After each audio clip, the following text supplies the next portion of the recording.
Welcome to Twin Peaks Radio, the show where we remember, in the words of Major Garland Briggs, a real mystery can't be solved. Not completely. It's always just out of reach, like a light around the corner. You might catch a glimpse of what it reveals, feel its warmth, but you can't know the heart of it, not really. That's what gives it value. It can't be cracked. It's bigger than you and me, bigger than everything we know. I'm Professor Robert E.G. Black, and today I am going to finally get into the first episode, the pilot, starting with the opening titles. I will admit I am not an expert in music. I like the music from Twin Peaks, but I won't have a lot to say about the music other than just general feelings. I think we all can agree. Badalamenti does some very sort of haunting music, interesting transition music, that I think occasionally gets misused and mistranslated in Season 2 especially, when they start playing like Laura's theme with so many different instruments and in circumstances that maybe in particular Laura's theme doesn't fit, because hers is a very specific sort of emotional note, used really well at the beginning of Season 3, like when Bobby sees her picture. Used really well a lot of times during the show, but we're getting ahead of ourselves getting to Laura's theme, because this is the main title theme, which is Falling by Julie Cruz, Angela Badalamenti. This version, of course, has no lyrics. We'll get to the lyric version when we get to the end of the episode and we see Julie Cruz singing it. The music starts on a black screen, and we fade in on the first image. Identified for years as a Buick's Wren, but it has been confirmed by, I think it was members of Audubon, I think that's why I bookmarked them, that confirmed this is, in fact, a varied thrush. I mentioned this on TikTok, Twin Peaks Radio. Follow it. It's got random questions, random thoughts, when they come to me, that don't quite fit the format of this show. The haunting songs of the varied thrush echo through the dense, humid forests of the Pacific Northwest, Audubon.org says. Long minor key whistles repeated after deliberate pauses. They seem like sounds without a source. Only a careful searcher will find the bird itself. Here's what they sound like.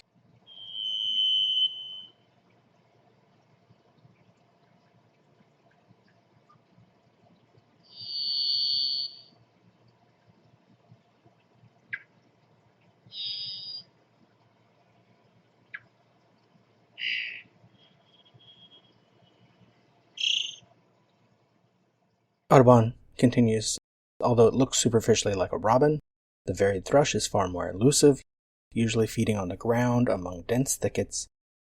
Typical of the far west, it sometimes surprises birders by straying all the way to the Atlantic coast in winter. It, of course, is native to thick, wet forests, conifers, in winter, woods, ravines, thickets. So, it is the western side of North America, including the Pacific Northwest, where the show is set. So we also have the branch it's sitting on, the pine. So this first, how long is it on screen? Fade in at second 2 of this. We're already fading away to the smokestacks after 2 seconds.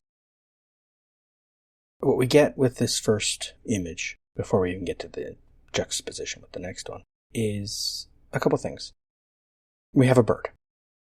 A bird signifies nature. A bird in a tree signifies definitely a rural environment.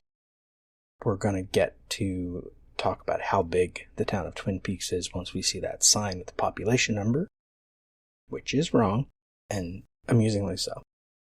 But even before we're there, we can feel this is away from cities. This is not a crime show from the 80s. This is not a show about rich people.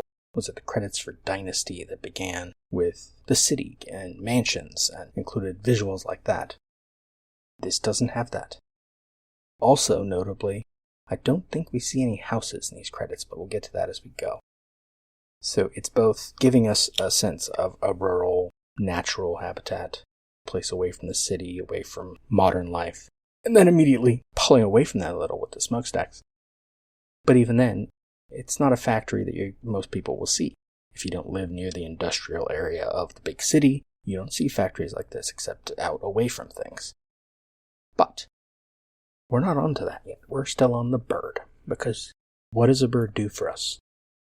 WorldBirds.com says that ancient Celts believed in the power of animal worship mainly because they regarded them as the souls of the departed.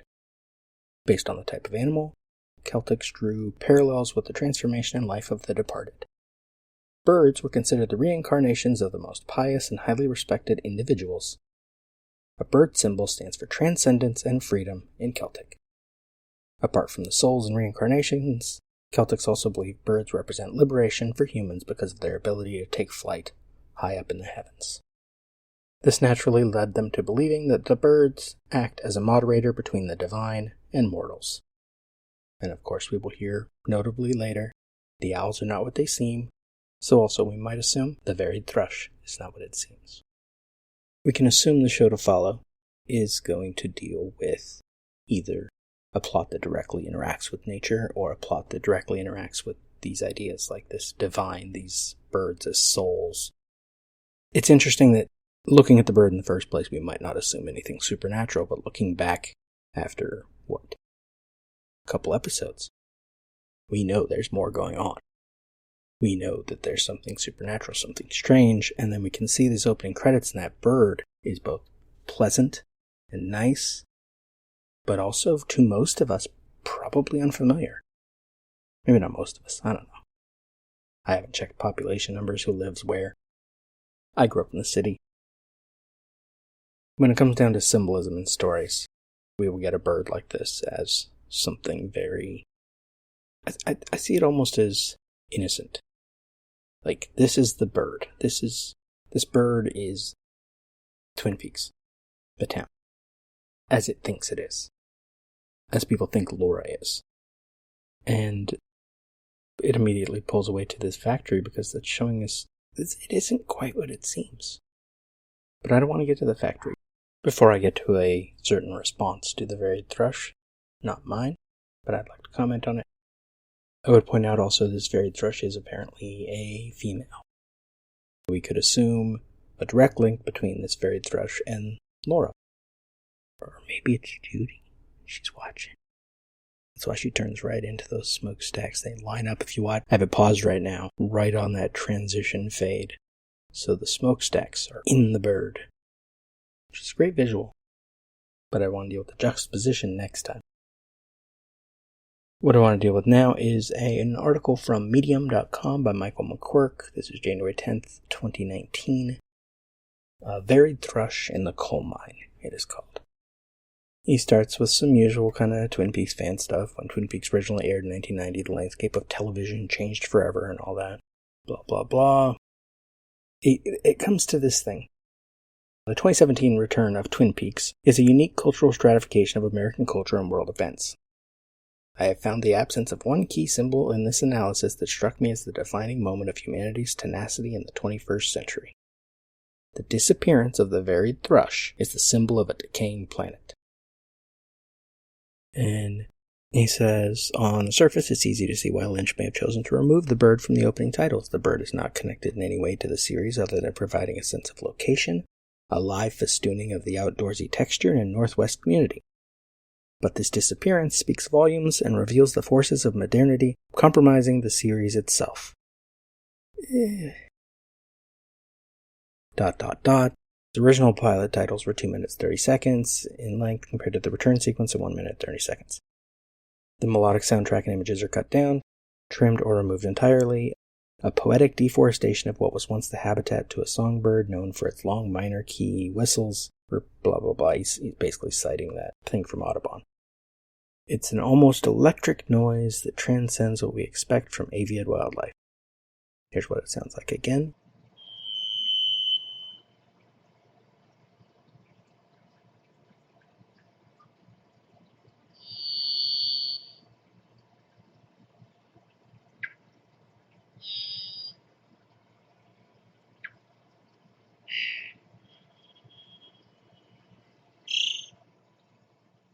I guess I would counter, not that the bird sounds electrical, but that maybe electrical noises are natural. I mean, electricity does exist in nature, with lightning and nervous system signals. McQuirk goes on to explain a connection between our advanced technology and needing cell phone towers and numerous antenna towers for mobile communication, that this endangers birds like the varied thrush. I'm not citing a specific connection between them and the varied thrush, but that's fine. This is from natureinnovato.com, A Chime in the Shadows, the varied thrush, posted January 29th, 2020. Hey, my birthday. By someone named Jack. It is a song unlike that of any other bird, consisting of isolated resonant chords. Yes, chords. Birds can sound multiple frequencies at once.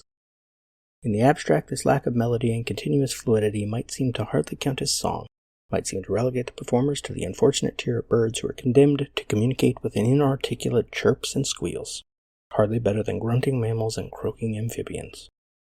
But the song of the varied thrush is not like that.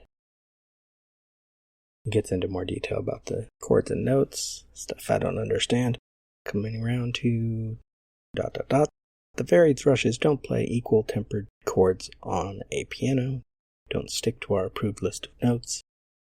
They play 3 strings on an unfretted violin, a two-bow trick, display their fingers in an arbitrary disposition, and subtly correct their placement like an exactingly tone-deaf teacher, ensuring that every note is out of tune. Most human singers would find this difficult, would naturally gravitate towards a more settled and consonant interval, but varied thrushes are not human. They hold the chord in perfect stability in the furnace of sound, until it forges a new and alien harmony. There are dissonances beyond our ability to categorize, dissonances that in their strangeness leave behind that narrow human word. Alone, a singing thrush can easily be psychologically dismissed as an oddity, an unusual and out-of-tune bird. But put yourself in a place and time where you hear not just one bird but a chorus, and your instinctive understanding of human harmony will be more seriously disturbed and rekiltered, with all your ways of thinking temporarily compelled to new perspectives, broken out of the rut of normalcy. What is the cue for such a symphony? Water. Water that dampens the everyday voices, that quiets the hall to the rising waves of tolling strangeness. And then he quotes Dawson from The Birds of California in 1923. The varied thrush loves rain as a fish loves water, while as for the eternal drizzle, it is his native element and vital air.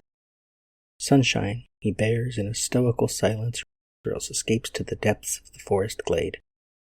But let the sun once veil his splendors, let the clouds shed the gentle tears of self-pity, let the benison of the raindrops filter through the forest, and let the leafage begin to utter that myriad soft sigh which is dearer than silence. And our poet thrush wakes up. He mounts the chancel of some fir tree, and utters at intervals a single long-drawn note of brooding melancholy and exalted beauty, a voice stranger than the sound of any instrument, a waif echo standing on the shores of time.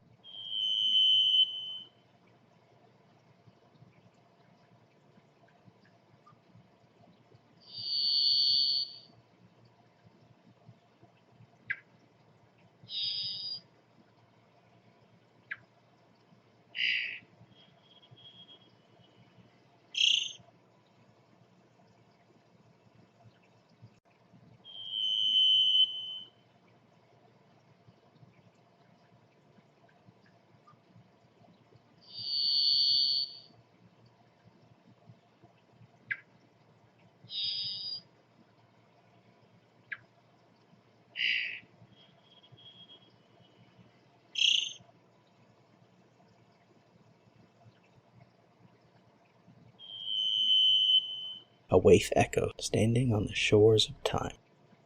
That's nice.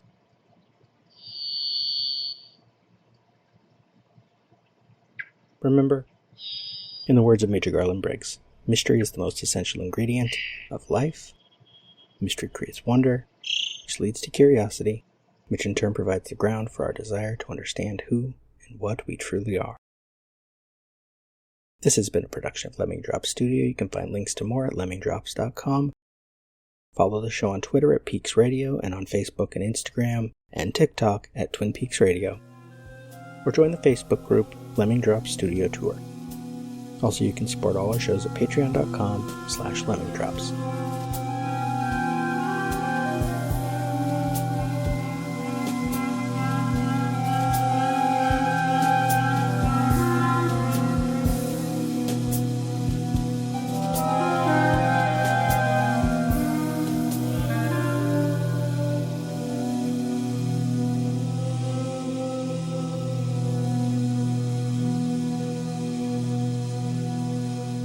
Remember, the owls may not be what they seem, but they still serve an imperative function. They remind us to look into the darkness.